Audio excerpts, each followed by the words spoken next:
Welcome back.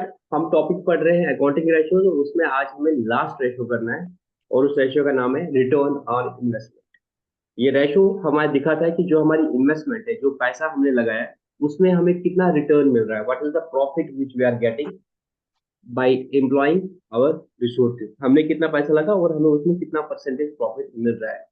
इसका जो formula है वो है नेट प्रॉफिट, जो आपका नेट प्रॉफिट निकाल रहा है before interest and tax divided by capital employed. आपने कितना पैसा लगाया। कैपिटल एम्प्लॉयड हमें आरडी पता था। कैपिटल एम्प्लॉयड में आपका क्या आता है, बिजनेस में जो पैसा लगाया that is share holder fund plus non current liability. जो आपने आरडी पढ़ा था, दो तीन जगह पे हमें ये काम आया था कैपिटल एम्प्लॉयड वाला।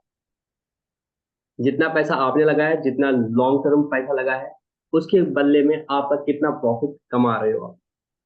अब नेट प्रॉफिट आपने डायरेक्टली नहीं लिया, जो आपने अभी तक ले रहे थे नेट प्रॉफिट, वो जो लास्ट में आ रहा था नेट प्रॉफिट पीएनएल में, वो नहीं ले रहे थे आप। बल्कि क्या लेना आप लोग, net profit before interest and tax. इसका मतलब क्या होता है वो पता है। देखो, ग्रॉस प्रॉफिट तो आपको कोई दिक्कत, ग्रॉस प्रॉफिट कैसे निकालते हैं। सर ट्रेडिंग अकाउंट बना के ग्रॉस प्रॉफिट निकलता है, या सिंपली देखिए जितना मेरा रेवेन्यू था उसमें से कॉस्ट ऑफ गुड्स सोल्ड में लेस करूंगा, मेरा ग्रॉस प्रॉफिट आएगा। ठीक है। हम्म। अब बिजनेस को विजुअलाइज करो। स्टार्टिंग जो हमारा लेक्चर था, हमारे बिजनेस की अकाउंटिंग कर रहे हैं, उस बिजनेस को विजुअलाइज करो।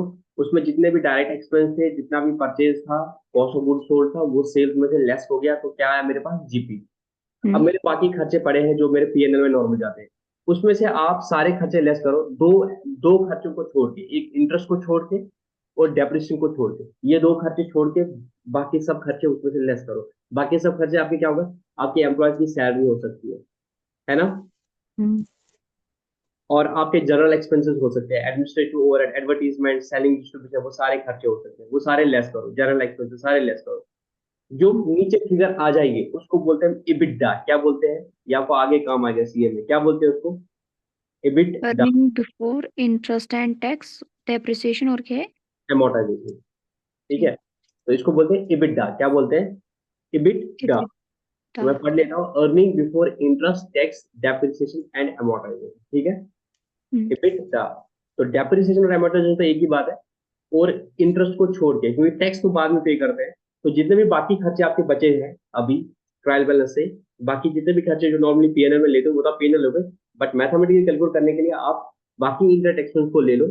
और उसमें से अभी इंटरेस्ट और डेप्रिसिएशन को अगर हम छोड़ दें, तो जो मेरे पास फिर निकलेगा नेट प्रॉफिट, उसको बोलते हैं इबिटडा। क्या बोलते हैं, इबिटडा। EBITDA। हाँ। Earning hmm. Before interest tax and depreciation. फिर हम डेप्रिसिएशन लेस करके हैं, तो जो नीचे आता है उसको बोलते हैं इबिट। क्या बोलते हैं, मतलब EBITDA। डेप्रिसिएशन जब आप लेस करोगे, उसके बाद जो नीचे फिगर है उसके बाद EBIT, earning before interest and tax. उसके बाद फिर इसमें से इंटरेस्ट लेस करते हैं, फिर जो बचा उसको बोलते हैं अर्निंग बिफोर टैक्स या प्रॉफिट बिफोर टैक्स। ठीक है। उसमें फिर टैक्स लेस करते हैं, फिर आता है आपका लास्ट में नेट प्रॉफिट आफ्टर टैक्स। ठीक है। ये आता है आपका पैट, उसको बोलते हैं प्रॉफिट आफ्टर टैक्स। यहाँ तक सारा याद रहा। ग्रॉस प्रॉफिट में हम्म। से आप सारे इनडायरेक्ट एक्सपेंस लेस करो, डेप्रिसिएशन और इंटरेस्ट को छोड़ के, उस फिगर में जो वैल्यू आएगी उसको बोलते हैं इस कंपनी का एबिटा कितना है। क्या बोलते हैं, एबिटा कितना है, EBITDA। Earning before interest tax and depreciation. फिर जब डेप्रिसिएशन एमोर्टाइजेशन लेस करते हैं तो उसको बोलते हैं earning before interest and tax कितना है। उसके बाद फिर क्या करते हैं हम, डेप्रिसिएशन इंटरेस्ट भी जब लेस करते हैं तो निकलेगा अर्निंग बिफोर टैक्स। आप सिर्फ टैक्स ही दे रहे हैं, तो टैक्स भी जब लेस करोगे फिर आएगा प्रॉफिट आफ्टर टैक्स। तो that's the final profit which is available for the equity share holder. ठीक है। अब इसका लॉजिक क्या था, जब हम नॉर्मली देखते हैं कि ये कंपनी कितना कमाती है कैश प्रॉफिट, तो वो आपका आता है एबिटा। क्या आता है, EBITDA, because depreciation is a non cash expense. Depreciation is a non cash expense. आपको पता है डेप्रिसिएशन से आपको खर्चा तो नहीं जाता ना प्रैक्टिकली, बिकॉज खर्चा कब गया होता है, जब आपने उस एसेट को खरीदा होता है। अगर आपको देखना होगा कंपनी के कैश प्रॉफिट्स कितने, वो आपको एबिटा से पता चलता है। क्या पता चलता है, एबिटा। EBITDA। और अगर आपको देखना है कि कंपनी ने कितना कमाया है profit before the finance cost, क्योंकि फाइनेंस कॉस्ट आपका जो है वो आपका नॉन ऑपरेटिंग है, तो इसको हम क्या बोलते हैं, इसको इसी को हम ऑपरेटिंग प्रॉफिट भी बोलते हैं, ऑपरेटिंग प्रॉफिट भी इसको बोलते हैं। और ये फॉर्मूला जो है, एबिट जो है, एबिट जो है, EBIT is relevant for long term debt and for share holders. Because ये देखो, जो रिटर्न ऑन इन्वेस्टमेंट है इसमें भी यही फॉर्मूला लगता है, जो एबिट है, earning before, that is net profit before interest and tax. Because this is the amount which is available to, आप बोल सकते हो ये इतना प्रॉफिट है जो बिजनेस ने कमा के दिया है शेयर होल्डरों को और लॉन्ग टर्म डेट वालों को। तो अगर मैं बोलूंगा कि मेरा कितना प्रॉफिट है, मेरी इन्वेस्ट में जो लगी है, इस बिजनेस में जो इन्वेस्टमेंट लगा है, इस बिजनेस में जो पैसा लगा है, कैपिटल एम्प्लॉय, चाहे वो शेयर होल्डर का पैसा है, चाहे वो लॉन्ग टर्म का पैसा है, वो जो कैपिटल इसमें लगी है, इस प्रोजेक्ट में जितना पैसा लगा है, इस बिजनेस में जितना पैसा है, उसके बदले ये कितना दे के कमा दे रहा है।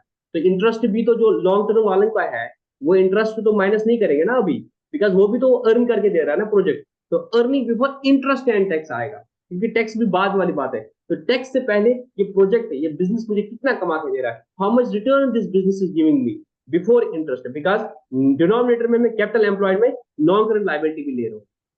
तो रिटर्न ऑन इन्वेस्टमेंट का फॉर्मूला बनता है net profit before interest and tax divided by capital employed. अब आप बोलोगे सर इंटरेस्ट तो मेरा खर्चा है, फिर क्यों इंटरेस्ट को हम लेस नहीं करते? इंटरेस्ट को इसलिए लेस नहीं करते बिकॉज हम जिसके लिए देखते हैं वो खुद डिनोमिनेटर में है। इंटरेस्ट किसको दे रहे हो आप? नॉन करंट लायबिलिटी वाले को दे रहे हो ना, टर्म लोन होगा, डिबेंचर होगा, उसको दे रहे हो ना इंटरेस्ट। तो उसके लिए जब अर्निंग देख रहे हो तो उसका इंटरेस्ट भी आप प्रॉफिट में ऐड करोगे। उसके लिए तो नेट प्रॉफिट नहीं। अगर आपको बोलेगा कि रिटर्न ऑन इक्विटी बोलो, अगर आपको बोला जाएगा, एक था रिटर्न ऑन इन्वेस्टमेंट, अगर दूसरा चीज आएगा वो आप आगे पढ़ोगे मेरे हिसाब से सीए में, रिटर्न ऑन इक्विटी। अब इक्विटी के लिए कितना अवेलेबल है? इक्विटी के लिए प्रॉफिट आफ्टर टैक्स अवेलेबल है ना।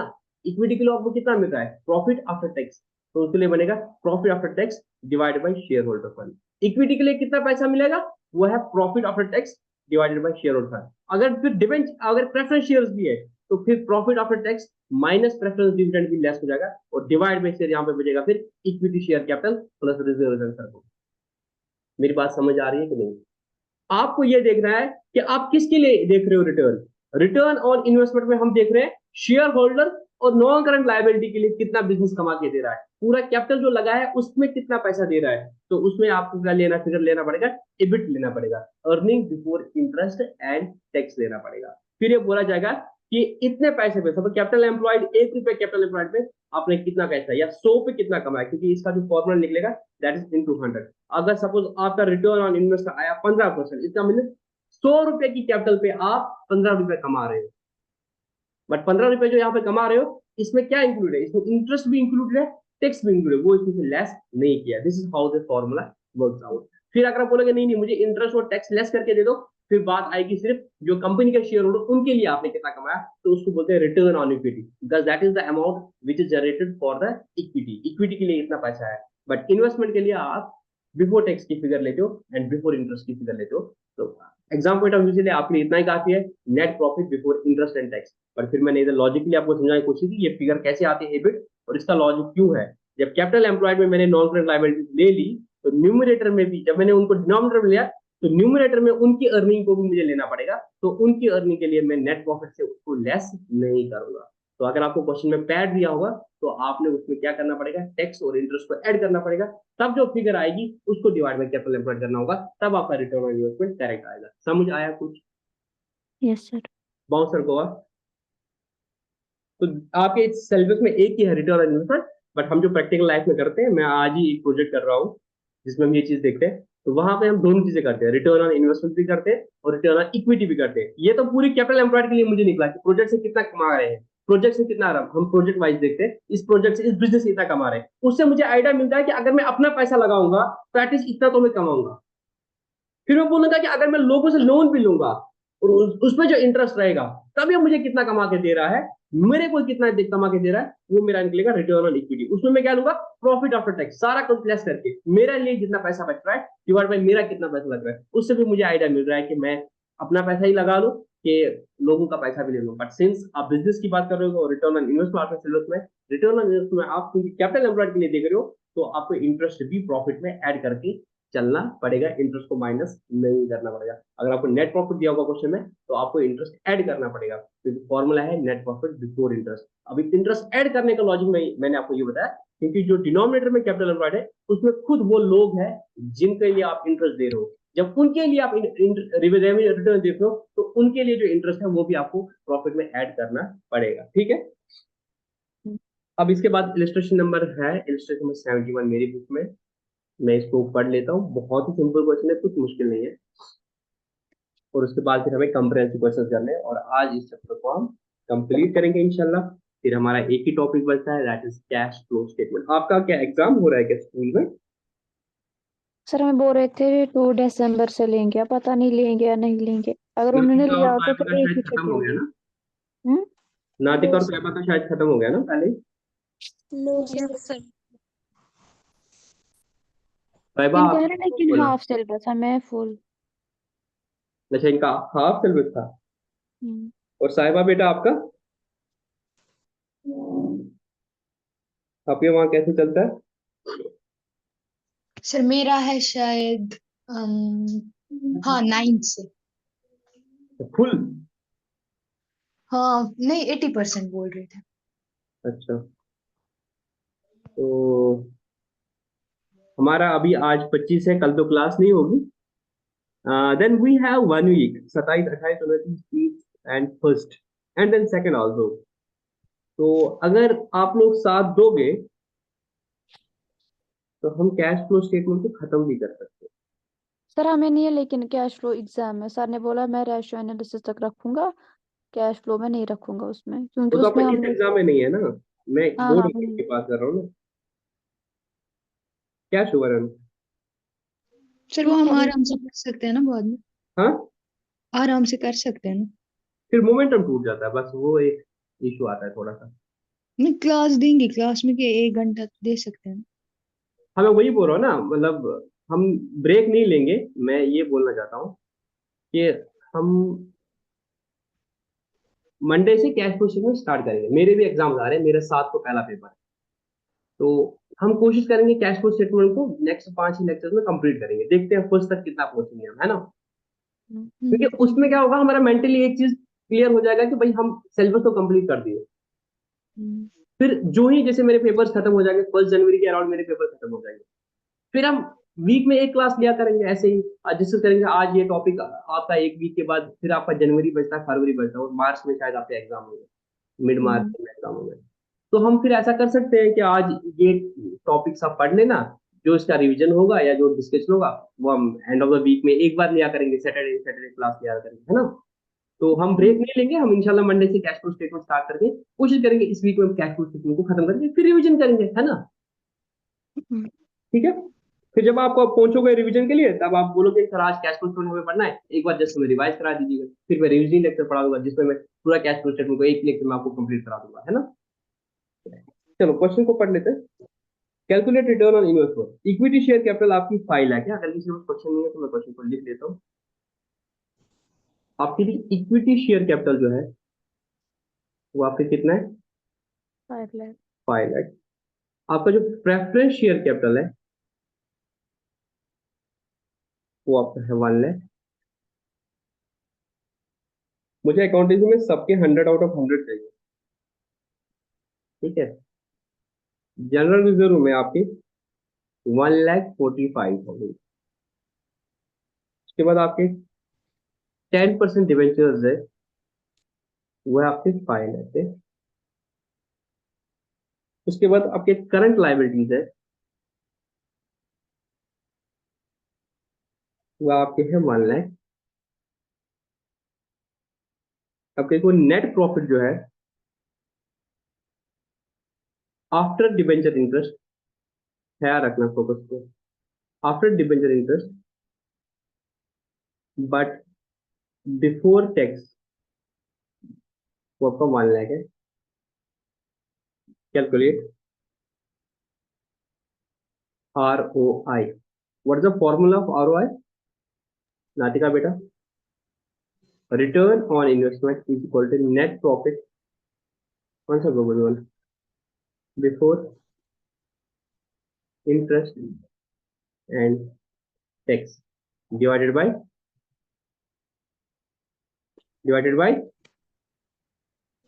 कोई है क्लास में? कैपिटल।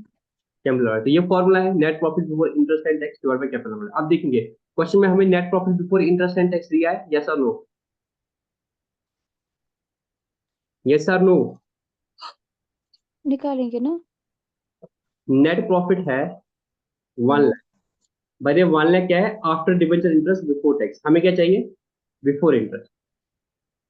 तो net profit before interest and tax हमें चाहिए। हमें क्या दिया है? Net profit after debenture interest. तो 1 लाख जो है इसमें से क्या ऐड करेंगे हम? डिबेंचर इंटरेस्ट ऐड करेंगे। हाँ तो जब इसमें नाती का बेटा इंटरेस्ट लेस हुआ है, मेरे को इंटरेस्ट से पहले फिगर चाहिए ना, मुझे क्या चाहिए, net profit before interest and tax. मुझे क्या चाहिए, मुझे चाहिए ईबीआईटी। क्वेश्चन में क्या दिया है, क्वेश्चन में दिया है ईबीटी। मेरे को क्या दिया है, earning before interest and tax. Question में क्या दिया है, अर्निंग बिफोर टैक्स, क्योंकि इंटरेस्ट लेस हुआ है 1 लाख।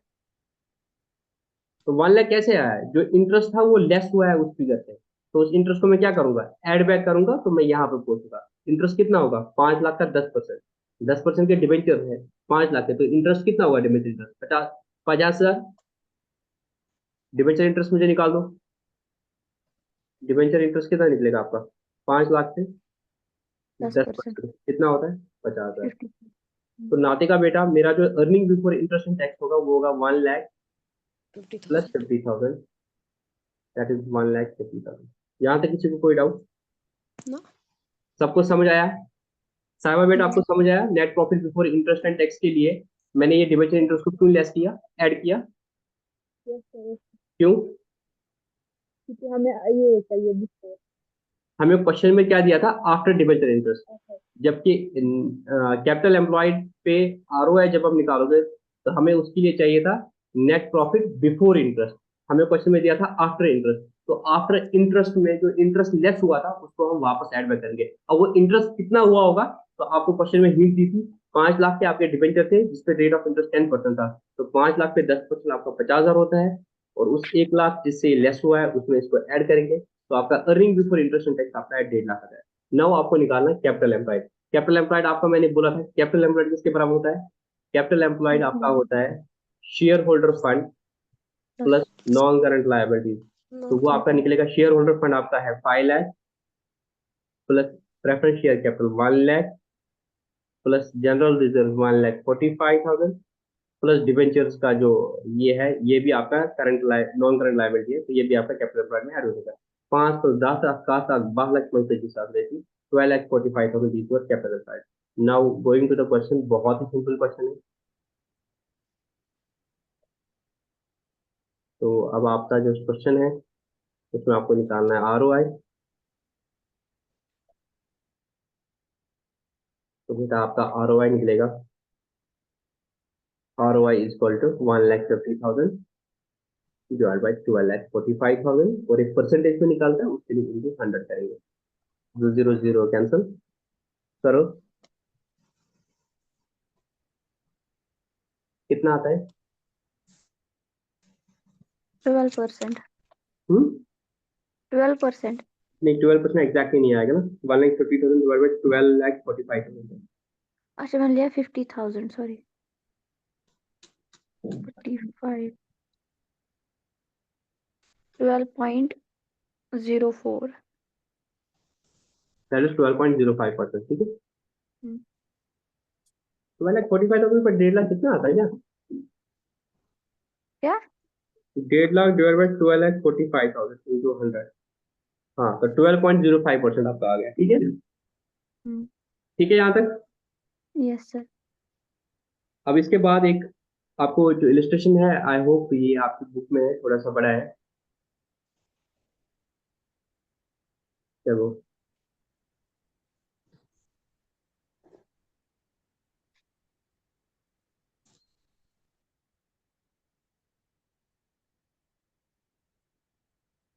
बाद जो इलिस्ट्रेशन है आपकी, तो उसमें क्वेश्चन कुछ ऐसा है, from the following balance sheet of message Hitesh limited calculate ROI. आपको आरओआई निकालना है, आरओ के लिए फॉर्मूला जल्दी बताओ मुझे, नेट प्रॉफिट, बताओ जल्दी, बिफोर इंटरेस्ट अरे एंड बताओ, tax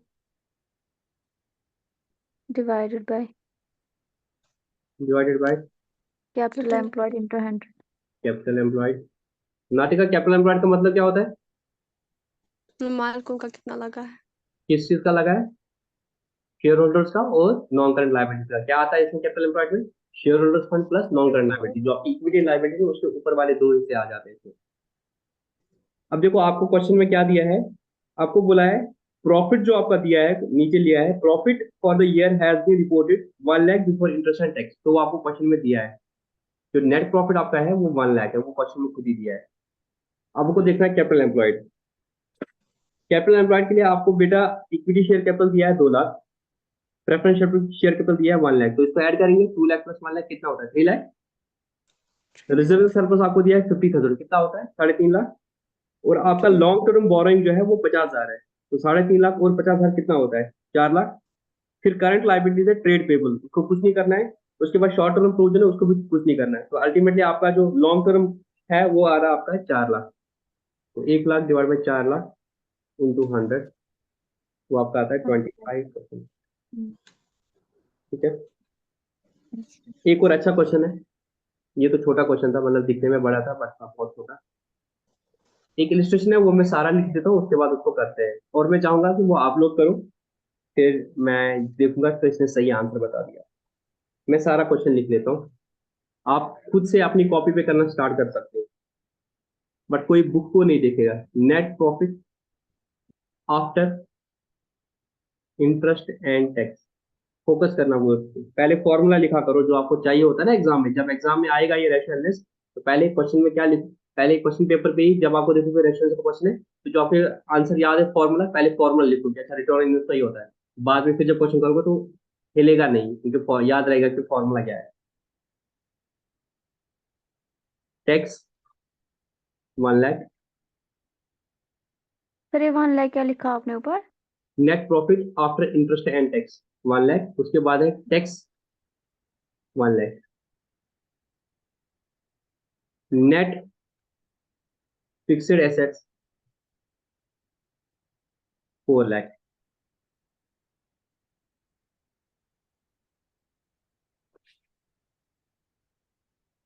long term trade investment 50,000, current asset, सबके पास नहीं है ना ये क्वेश्चन, नहीं। 2 lakh,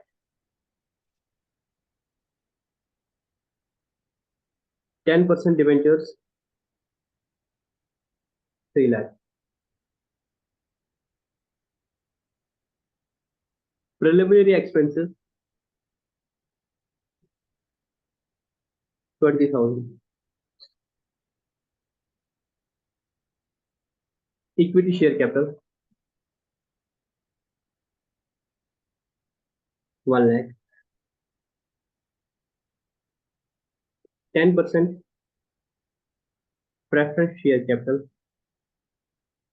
1 lakh, reserves opening balance 50,000,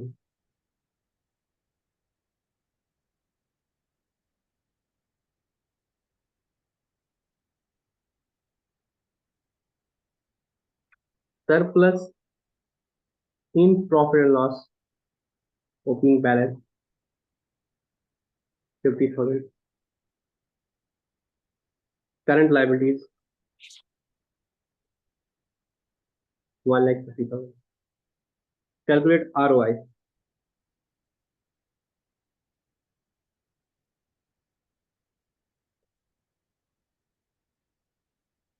चलो पहले मुझे बताओ net profit before interest and tax आप लोगों का कितना आया। Hmm? Net profit before interest and tax आप लोगों का कितना है? 1,40,000। आपका net profit after interest and tax था 1 लाख। 1,40,000 किसने बोला?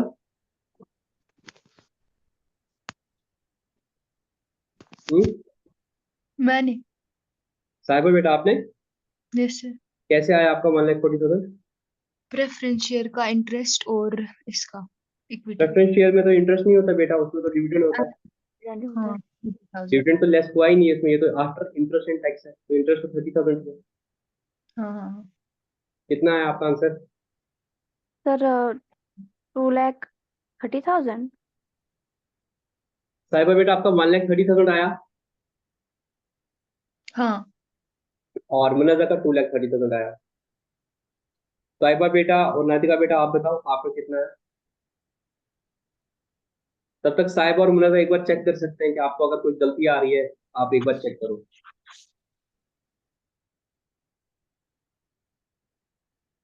जल्दी बताओ मुनव्वर, आप ये तोयबा आपका कितना आया? सर 230। और तोयबा आपका? सर 230। साहिबा आपको पता चला गलती कहाँ पे लगी आपकी? हाँ जो इससे पहले क्वेश्चन था उसमें क्या preliminary। था? उसमें था after debenture interest but before tax. Hmm और इस क्वेश्चन में क्या था? Net profit after interest and tax. मतलब नेट प्रॉफिट में से इंटरेस्ट भी लेस हुआ है, टैक्स भी लेस हुआ है, तो टैक्स भी हम्म आपको ऐड बैक करना पड़ेगा। तो arrive at the earning before interest and tax, this is net profit earning before, it is earning after tax. तो इसमें से टैक्स भी ऐड करना पड़ेगा, वापस इंटरेस्ट भी ऐड करना पड़ेगा। टैक्स आपका 1 लाख था और इंटरेस्ट आप लोगों ने बिल्कुल सही निकाला, 30 लाख, 3 लाख का 10%, दैट इज 30। 30। तो एक चीज आप लोगों ने बिल्कुल सही बोली, दैट इज NPIT। अगर मैं लिखूंगा यहाँ पे साइड में, तो ROI मेरा निकलेगा 2,30,000 divide by capital employed into 100। अब आप लोग मुझे कैपिटल एम्प्लॉयड बता दो।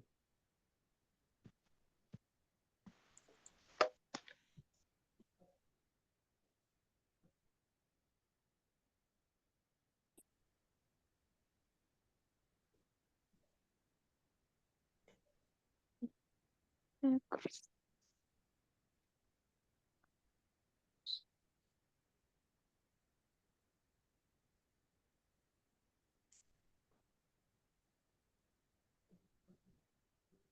5,80,000। 5,80,000 कैसा है आपको? ये है ना, इक्विटी शेयर कैपिटल है 1 लाख, 10% प्रेफरेंस शेयर्स है 1 लाख, रिजर्व और सरप्लस है 50-50 हो गया 1 लाख, हो गया ये 3 लाख। प्रिलिमिनरी एक्सपेंसेस मैंने माइनस किए 20,000, वो आएगा 2,80,000, और है लॉन्ग टर्म डिवेंचर्स है 3 लाख। और कोई बाकी ट्राई करो।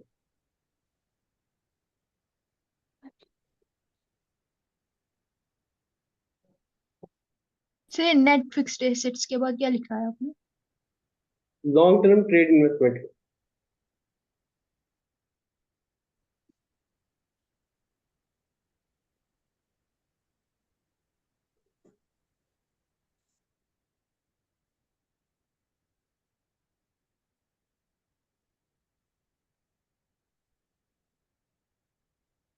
आपने मुनव्वर क्या क्या ऐड किया, दोबारा से बताओ।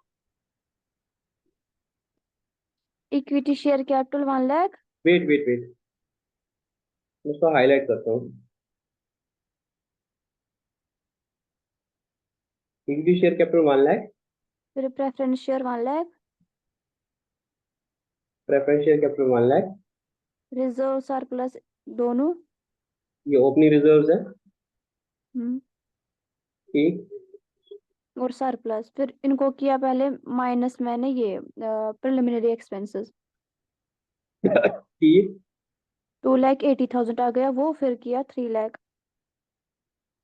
डिवेंचर्स ऐड किया, हम्म बेसिकली ये आपने ले लिया सारा ना।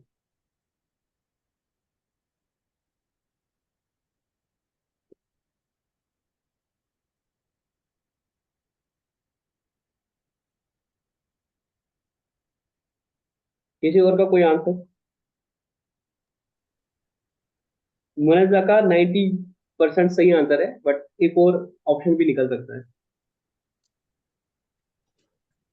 सर जो हमारे डिबेंचर्स होते हैं ना, हाँ, ये फिर इंटरेस्ट मतलब माइनस करके लेने होते हैं या वैसे ही जैसे होते हैं? नहीं इंटरेस्ट माइनस क्यों करना है, ये तो पूरा 3 लाख का है ना डिवेंचर। ठीक। इनको हर साल 30,000 का इंटरेस्ट मिलेगा, बट माइनस करके क्यों दोगे? ये तो पूरी कैपिटल जो पैसा लगा है वो 3 लाख पड़ा है। इनके 3 लाख पे आपने 30,000 कमाया, बाकी पे आपने उतना कमाया, प्रॉफिट तो दोनों को ऐड करना है और इनको दोनों को ऐड करना है, पूरा लेना है 3 लाख। सर रिजर्व का ओपनिंग बैलेंस ही लेना है, मैं तभी बोला मुनव्वर का क्वेश्चन आंसर जो है 90% सही है। रिजर्व का ओपनिंग बैलेंस 50,000 दिया है। लेकिन क्लोजिंग लेना है ना। क्लोजिंग आप कैसे निकालोगे, आप क्वेश्चन में दिया ही नहीं है। तो मे भी उसमें से टैक्स या कुछ और माइनस हुआ हो। नहीं, वो तो P&L का अलग सरप्लस दिया ना आपको लास्ट में, net profit after tax 1 lakh, वो तो टैक्स वैक्स जो है वो तो इससे लेस हुआ ना, टैक्स तो इससे लेस हुआ है, इंटरेस्ट भी इससे लेस हुआ है। देखो दो चीजें हैं, मतलब मैंने ही इनफैक्ट आप लोगों को अभी तक वो पता ही नहीं है, जो इस क्वेश्चन से जरूरत लगी है बताने की, मैं बोल देता हूँ। बाकी सब लोग मुनाजा के लेवल पे ही कर रहे थे। Yes, sir. क्वेश्चन में फंडामेंटल गलती थी, इसमें आप बैलेंस शीट अगर बनाओगे ना तो बैलेंस शीट आपको सही से नहीं बनेगी। पहले जरा इस क्वेश्चन से हम बैलेंस शीट बनाने की कोशिश करेंगे, ठीक है। हम्म, बैलेंस शीट बननी चाहिए ना पूरी। मैं फिर अब बाद में आपको कंसेप्ट बता दूंगा, पहले इस क्वेश्चन से जरा बैलेंस शीट बनाने की कोशिश करेंगे हम। मैं अभी ऐसे बनाता हूँ जैसे पुराने जमाने में बनाते थे। आपको जो जो दिया था वो सारा लिख दो। आपके नेट फिक्स्ड एसेट थे 4 lakh. कितना था? 4 lakh. 4 lakh. 4 लाख। उसके बाद आपका क्या था? Long term trade Long investment 50,000. कितना था? 50,000. उसके बाद current asset Current asset 2 lakh. 2 lakh. उसके बाद क्या था? Red debentures 10%. 3 lakh. 3 lakh. 3 lakh. उसके बाद प्रीमियम Luminary. प्रीमियम एक्शन का अभी डेबिट बैलेंस होता है, मैं फिलहाल के लिए यहाँ पे लिखता हूँ, ठीक है ना, Hmm.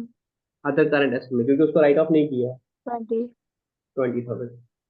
Hmm. Share capital 1 lakh.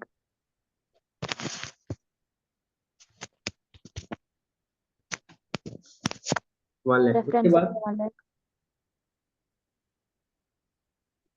1 lakh. Reserve opening balance है 50,000. रिजर्व सरप्लस ओपनिंग बैलेंस है Hmm. ना, 50,000. Surplus भी है 50. 50,000। सरप्लस जो आपका ओपनिंग था Hmm. वो था 50,000, Hmm. प्लस इस साल का जो प्रॉफिट कमाया आफ्टर टैक्स जो था 1 लाख, तो टोटल तो आपका 1.5 लाख आएगा। कौन सा 1 lakh? 50,000 इसका ओपनिंग बैलेंस था ना सरप्लस का, Hmm. सरप्लस 50,000 था ओपनिंग। तो इस साल Hmm. आपने 1 लाख रुपया कमाया, तो 1 लाख भी तो सरप्लस में ऐड हो जाएगा ना, कि नहीं हो जाएगा ऐड? ये तो ओपनिंग बैलेंस था ना पीएनएल का। अच्छा ठीक है वो वाला. 50,000 प्लस जो इस साल का 1 लाख रुपया कमाया, तो टोटल बैलेंस शीट में कितना आएगा? 1.5 लाख सरप्लस और current liability. Current 1,50,000. Current liability 1 lakh. अब देखो एक बार बैलेंस शीट मैच हो रही है, क्योंकि क्वेश्चन ना मुझे लगा बैलेंस शीट मैच नहीं हो जाएगी इसमें। फिर आप भी एक बोलो बार क्या. ट्राई कर लेते हैं। ये तो मेरा 6,70,000 आ रहा है, ये कितना आ रहा है? 4 5 6 7 8,50,000. 8 लाख 50,000. 50,000। तो क्या साबित हुआ? ये बैलेंस शीट में सारी चीजें मिसिंग है, आधी चीजें मिसिंग है, फिर डिफरेंस आ रहा है ना बैलेंस शीट में, मैच नहीं हो रहा है। तो मेरे को क्या बोलना था आपको, यहाँ पे कैपिटल एम्प्लॉयड हम दो तरीके से निकालते हैं, मैंने इनफैक्ट ये पहले बताया था, आज दोबारा से बात आई। या तो आप ऐसे ऐड करोगे, equity share capital plus preference share capital plus debentures plus reserve surplus, ये सारा कुछ हम्म माइनस अगर आपको कोई लॉस हुआ जो अभी तक राइट ऑफ नहीं हुआ, ठीक है ना प्रीमियम। हम्म तो इसमें क्वेश्चन ना पूरा इसने गलत दिया था, तो इसने एक चीज नहीं लिखी थी कि 1 लाख जो प्रॉफिट हो गया था वो इसमें ऐड करना पड़ेगा, बिकॉज आपको क्लोजिंग देखना पड़ेगा ना आज की डेट में। और कैपिटल एम्प्लॉयड जब हम करते हैं, इसमें भी दो स्कूल ऑफ थॉट होते हैं। एक बोलता है कि भाई मैं जो निकाल दूंगा मैं क्लोजिंग कैपिटल एम्प्लॉयड से निकालूंगा, कि क्लोजिंग में कितना पैसा लगाया उससे मैंने कितना कमाया। कुछ लोग बोलते हैं कि हम एवरेज से लेंगे, क्योंकि कैपिटल एम्प्लॉयड आपका ओवर द ईयर होता है, तो एवरेज कैपिटल एम्प्लॉयड कितने होते हैं, तो opening capital employed plus closing capital employed divide by 2 करते हैं। अब आपको वो चीजें भूल जाओ, आप सीधे बैलेंस शीट से जाते हो, जो आपके वहां पे फिगर आती है उससे ले लेते हो, ठीक है। तो जहां तक आपकी बुक की बात है, वो भी अभी इस डेप्थ में नहीं जाएंगे, जो मैंने आपको ये वाली बात बता दी कि भाई ये 1 लाख भी ऐड हो जाएगा, बट आप लोग मेरे से सेटिस्फाई हो रहे हो कि ये 1 लाख भी ऐड होना चाहिए? कि जब मैं बैलेंस शीट बनाऊंगा तो जो इस साल मैंने प्रॉफिट कमाया होगा वो भी तो ऐड करूंगा ना, हम्म है कि नहीं? तो मेरा पीएनएल का जो बैलेंस आ जाएगा वो 1,50,000 होगा। बट आपकी बुक अगर उस लेवल पे जाएगी तो तब भी वहां तक नहीं पूछेगी, तो आप इस 1 लाख को भूल जाना, आप इस 1 लाख को नहीं लिख लेना होगा, ठीक है ना। तो उसमें भी अगर आप छोड़ दो जो पुरानी कैपिटल थी आपकी, ठीक है, ओपनिंग कैपिटल एम्प्लॉयड, तो उसमें आपका equity share capital plus preference share capital plus debentures plus reserve plus surplus minus preliminary expenses, आपका क्या आ जाएगा कैपिटल एम्प्लॉयड। तो आपका कैपिटल एम्प्लॉयड आएगा 1 lakh plus 1 lakh plus 3 lakh plus 0.5 plus 0.5 minus 0.2, तो आपने कितना बोला था आपका 5 लाख 8,000। 80,000। हम्म। ठीक है, तो यह आपका कैपिटल एम्प्लॉयड आएगा, इसके हिसाब से आपको क्वेश्चन करना है। एक दूसरा तरीका होता है कैपिटल एम्प्लॉयड करने का, वो होता है आपका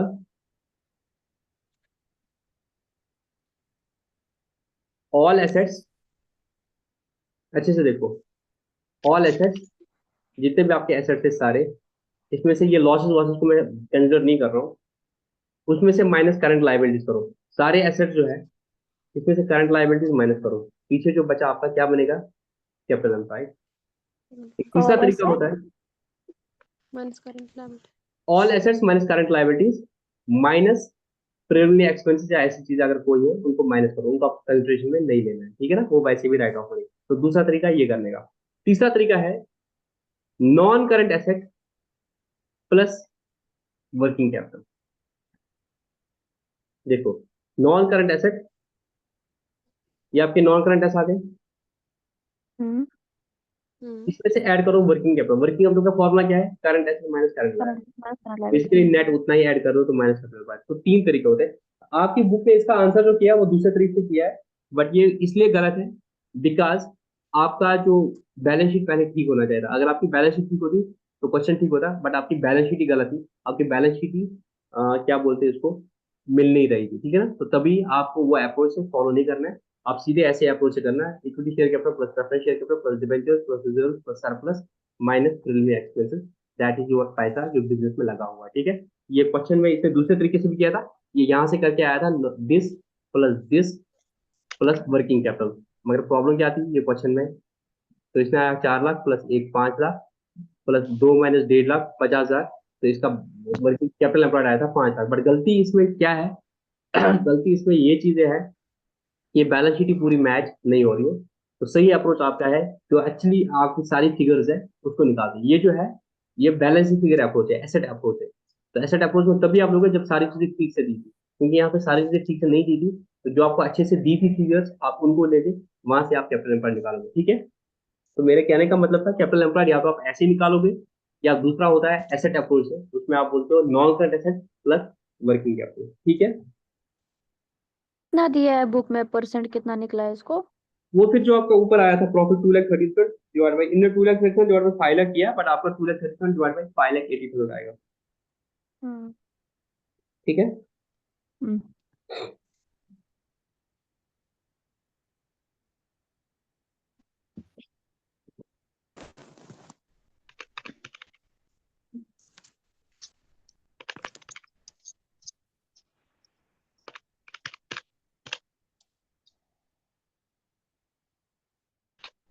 एक क्वेश्चन है, मेरे को थोड़ा सा बड़ा लग रहा है वो, तो मैं उसे एक बार देख लेता हूँ।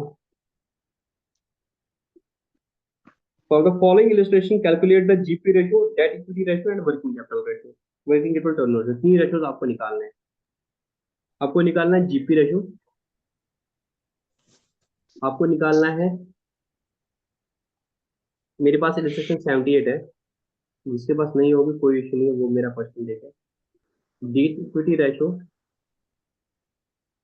तो तीसरा आपको निकालना है वर्किंग कैपिटल टर्नओवर रेशियो।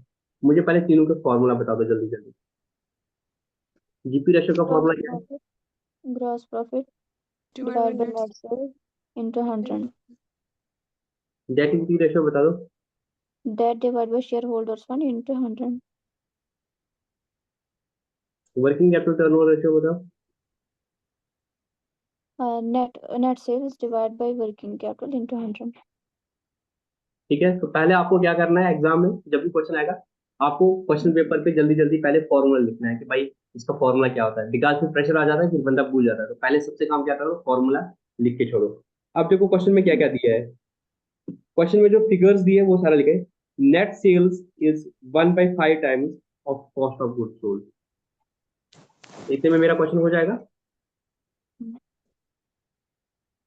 अब जो क्वेश्चन में दिया मैं वो लिखूंगा। पहली चीज आपको लिखा है जो नेट सेल्स है is equal to 1.5 times of of cost. Cost of goods sold. ठीक है, टाइम्स का मतलब होता है एक्स, इतने टाइम्स, ठीक है ना। कॉग्स जो है, cost of goods sold is 3,75,000। Cost of goods sold is 3,75,000। अब मुझे सीधे बताओ, अगर कॉस्ट ऑफ गुड्स सोल्ड 3,75,000 है तो नेट सेल्स कितना होगा? 1.5 इंटू 3,75,000, इंटू 3,75,000। कितना होता है वो?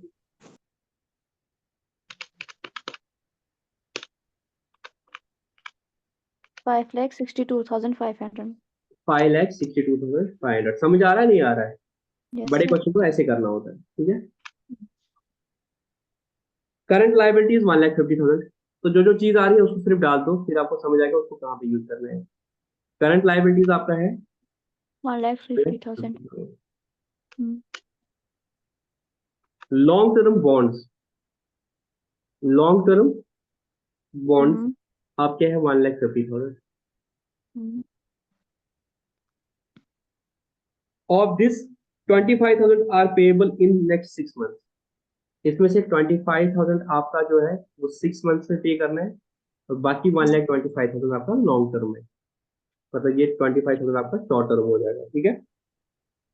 करंट एसेट आपके समझ आ रहा है ना? हाँ हाँ। ये जो जो लॉन्ग टर्म बॉन्ड्स है, जो डिबेंचर्स है, वो नॉन नॉन करंट लायबिलिटी में आते हैं, करंट लायबिलिटी में। उसमें हमने क्या पढ़ा था सर? वो नॉन करंट में आते हैं, बट जो नेक्स्ट 1 साल में मैच्योर होने वाले हैं वो करंट में आते हैं। तो यहाँ पे 153,000 के बॉन्ड थे, तो बोला 6 मंथ आपके अगले 6 महीने में, सॉरी 25,000 आपके अगले 6 मंथ में मैच्योर होने वाले हैं। तो 25,000 इसमें से क्या बनेगा? करंट बनेगा, करंट लायबिलिटी बनेगा, और ये नॉन करंट लायबिलिटी बनेगी। करंट एसेट आपके हैं 3,25,000।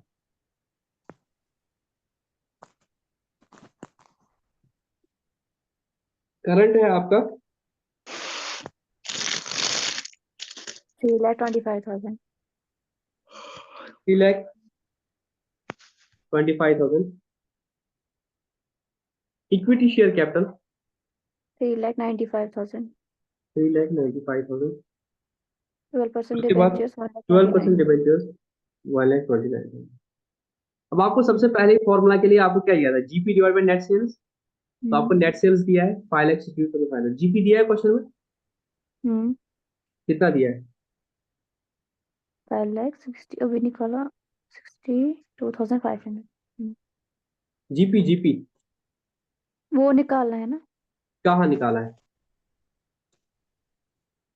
निकालना है। निकाल बताओ ना कितना होगा जीपी।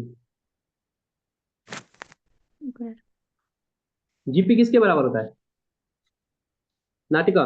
नेट सेल्स वन सब माइनस गोबर कॉस्ट ऑफ जीपी का फॉर्मूला क्या है? जीपी निकालना है ना, जीपी क्वेश्चन में नहीं दिया है, सारा क्वेश्चन इधर ही है। ग्रॉस प्रॉफिट किसके बराबर होता है? हटलर कुंदम में बाहर है, पेंसिल बाहर है। क्या है जीपी का फॉर्मूला? नेट सेल्स माइनस साहिबा कॉस्ट। बेटा, जीपी का फॉर्मूला सर मैं समझ हाँ net sales minus cost of goods sold. ठीक है, मैं सोने से मैंने पूछी ना, हाँ इसमें सर गलत बोला इसने बीच ने वाला चाहिए आवाज ना। चलो, हमने बोलते हैं ना कॉस्ट 10 रुपए है, सेलिंग प्राइस आपका 12 रुपए। अब ये एग्जाम में आपको याद रहना चाहिए कि लतीफ सर ने बोला था 10 रुपए की पेंसिल में 12 रुपए में बेच दूं तो मैं 2 रुपए का प्रॉफिट कमा रहा हूँ, दैट इज द जीपी। तो आपका सेल दिया था 5,62,500, minus cost of good sold आपका ऑलरेडी दिया था 3,75,000। अरे उसको माइनस करेंगे तो जीपी आ जाएगा। वन सब ऊपर में लिखो, बताओ। अरे इसका आधा होगा ना, 1,90,000। तो आपका आधा 1,90,000। होगा 1,87,500। बेटा 3,75,000 का आधा क्या होता है? उसका आधा। अरे 375 का 1.5 है ना सेल्स, तो 375 का 100 टाइम तो कॉस्ट ही है, जो उसका आधा है वो आपका प्रॉफिट है। करो 562 माइनस 375, वो 1,27,500 आएगा। तो मैंने दूसरे तरीके से किया भाई। आपकी सेलिंग प्राइस क्या बोला आपने? जो आपकी कॉस्ट है उसका 1.5 टाइम्स है, कॉस्ट के साथ 1 टाइम तो कॉस्ट ही चला जाए, 0.5 टाइम्स जो उसका है वो आपका प्रॉफिट है, दैट इज 3,75,002। बाकी ये माइनस करो कैलकुलेटर पे, कैलकुलेटर से चार दो में तुलना हाँ। अरे कैसे आ गया वो? 1,87,500. बेटा 5,62,500 माइनस 3,75,000 कितना आ रहा है आपको, मुझे बताओ। 1,90,000.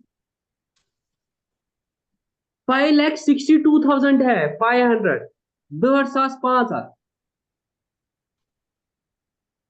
आप कर रहे हो 5,65,000। हाँ 5,65,000 थोड़ी है, 5,62,500 है। 5,10,500 माइनस 3,75,000। कैलकुलेटर है आपके पास? कर रही हूँ तो उसी फाइव पे. सिक्स 187500 187500 यही है। कैलकुलेटर क्या दे देते सर हो गया? मैंने ये किया था गलत. मैं बोल रही हूँ कि ये जो आप बोल रहे हो ना कि 5,62,500, हाँ, यही समझाइए. ये कैसे आया? हाँ आपका नेट सेल्स से क्या दिया था क्वेश्चन में? 1.5 times of cost of goods sold. Cost of goods हाँ. सोल्ड आपका 3,75,000 था, अच्छा इंटू 1.5। 3,75,000 इंटू 1.5. ठीक. हाँ करो।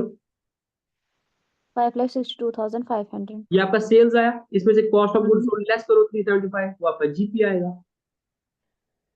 सेलिंग ठीक. Price minus cost price equal GP. तो मैंने दूसरे तरीके से सीधे बोला था कि भाई कॉस्ट का 1.5 गुना था आपका सेल्स, कॉस्ट का 1 गुना बाहर निकालो, आधा गुना आपका प्रॉफिट है ना, प्रॉफिट आपका आधा गुना ही है ना, तो आधा गुना कितना होगा? 375 divide by 2, that is 1,87,500। But आप ऐसे करो सीधे, नेट सेल्स माइनस कॉग, तो आपको आया कॉग ये जीपीबी। तो ये पहला पार्ट आपका हो जाएगा 1,87,500 डिवाइड बाई 5,62,500 इंटू 100, तो आपका 33.33% आपका प्रॉफिट आएगा। क्यों? कॉस्ट पे अगर 50% है, सेल्स पे 33.33% होगा, तो आपका दूसरा क्रॉस चेक हो गया। अब बोलोगे सर क्या कर रहा है यहाँ पे? कॉस्ट पे आपका 50% मार्जिन है, क्योंकि 0.5x मार्जिन है, तो 50% आपका कॉस्ट पे है। तो कॉस्ट पे अगर 1/2 होता है, सेल्स पे क्या होता है 1/3, तो 5,600 डिवाइड बाई 3 आपका मार्जिन होगा, दैट इज 1,87,500। और ऐसे करोगे तो 33.33 आएगा, दैट इज 1/3। अब आपको debt divide by share holder fund, share holder fund आपको दिया है क्वेश्चन में, हम्म. कितना है आपका share holder fund? Equity share 3,90,000. Capital आपको 3,95,000 है। हम्म. तो बेटा आपका डेट कितना है? सर डेट आपका एक तो ये बचा 1,25,000, हम्म. और ये डिबेंचर बचा 1,29,000। इन दोनों को ऐड करो, 1,25,000 डिवाइड बाय 1,29,000 ऐड करो, तो डेट आपका आया 2,54,000 हाँ. इंटू 100। नहीं, डेट इक्विटी आपका इंटू 100 में नहीं आता, वो रेशियो में आता है। 2,54,000 डिवाइड बाय 3,95,000, वो आता है आपका 0.64 इंटू 1। ठीक है, ये करो कैंसिल, 254 डिवाइड बाय 395, तो 0.64 आएगा। तीसरा यस आपका सर. है net sales divide by working capital, तो आपका नेट सेल्स आएगा 5,05,000, working capital is equal to current asset minus current liability. तो करंट एसेट आपका है 3,25,000, करंट लायबिलिटी आपकी 1.5 लाख की ये थी, और 25,000 का ये था, दैट इज 1,75,000। तो आपका वर्किंग कैपिटल आ जाएगा 3,25,000 minus current liability. Current liability आपकी 1,25,000 वो है, और 25,000 ये है, तो ये आपका आएगा 1,75,000। 3,25,000 माइनस 1,75,000, दैट इज 1.5 लाख रुपया आपका वर्किंग कैपिटल आ जाएगा। और ये भी शायद 100 में नहीं आता, ये टर्न ओवर है, तो ये टाइम्स आ जाएगा। तो 5,60,500 डिवाइड बाई 1,50,000, ये आपका 3.75 टाइम्स आ जाता है। ठीक है, यहाँ पे मैंने गलत लिखा था, इंटू 100 लिखा था, इंटू 100 नहीं आएगा, 100 आपका जीपी रेशो में आता है। ठीक है, तो जीपी रेशो जो है वो आपका परसेंटेज में निकलता है।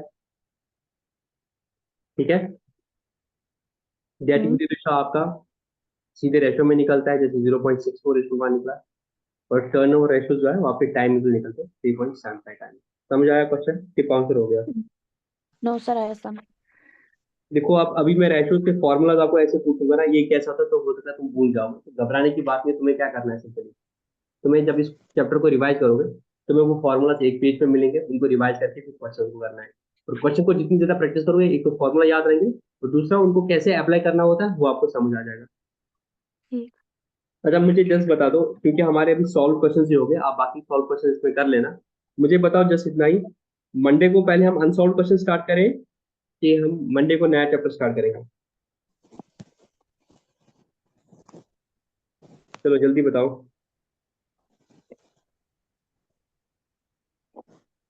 हम्म?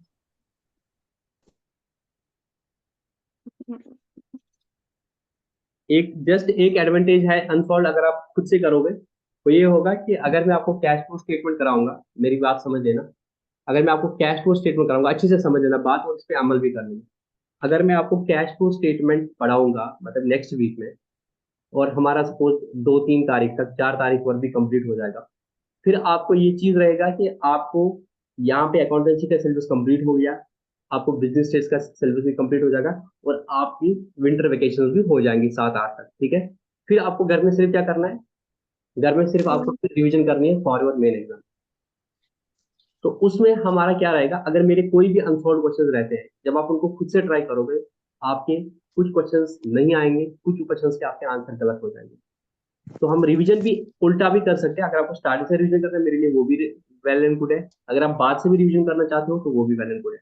तो दिसंबर में आप क्या करोगे, रिवीजन करोगे सारे चैप्टर्स के। फिर जाके जब हमारा जनवरी का पहला वीक आ जाएगा, उसमें आप लोग पहले ही हम ग्रुप में लिखेंगे कि सर आज हमारा मतलब नेक्स्ट वीक के लिए हमारा topic suppose cash flow statement रहेगा। तो आप कैश फ्लो स्टेटमेंट के सारे क्वेश्चन करोगे, जो हमारा कैश फ्लो स्टेटमेंट का आपका क्वेश्चन चाहे वो सॉल्व हो या अनसॉल्व हो, आपको नहीं आया होगा उस वीक में, उसको हम फिर सैटरडे को डिस्कस करेंगे। फिर नेक्स्ट वीक के लिए हम रेशो एनालिसिस रखेंगे, तो आप सॉल्व अनसॉल्व सारे करोगे, जो क्वेश्चन आपको नहीं आएंगे, आपको मुश्किल लगेंगे, आपका आंसर गलत आएगा, स्पेशली वो अनसॉल्व क्वेश्चन होते हैं, उसको मैं तब दोबारा कराऊंगा, तब दोबारा से मजा आ जाएगा। अदरवाइज जब मैं पहले से खुद से कराऊंगा तो ये होगा कि आपको अगर नहीं आएगा करना, आप सीधे मेरा लेक्चर देख के उस क्वेश्चन को निकालोगे, तो वो मजा नहीं रहेगा, वो क्यूरियोसिटी बनी रहनी चाहिए।